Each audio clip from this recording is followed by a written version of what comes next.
ఓం శ్రీ మాత్రే నమః. ఇప్పుడు తెలియజేసే అంశము వివాహానికి ఆటంకాలు అనేది ఏర్పడినప్పుడు తప్పనిసరిగా ఈ విధంగా ఆచరించారు అనంటే వివాహం నిశ్చయమవుతుంది. ఆడపిల్లల విషయంలో కావచ్చు, మగపిల్లల విషయంలో కావచ్చు, ఎవరైనా సరే ఈ చిన్న పరిహారము అనేది మాత్రం ఆచరించండి నాన్న. ఒక 7 గురువారాల పాటు ప్రతి గురువారం కూడా మీరు ఆచరించాల్సింది కొద్దిగా గోధుమ పిండి అనేది తీసుకొని అందులో కొంచెం బెల్లము, నెయ్యి, కొంచెం పసుపు కలపండి.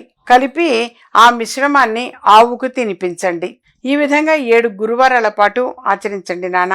ఆడపిల్ల విషయంలో ఆడపిల్లైనా చేయవచ్చు, మోపిల్లాడి విషయంలో మోపిలాడి పెళ్లి అంటే మోపిలాడైనా చేయొచ్చు.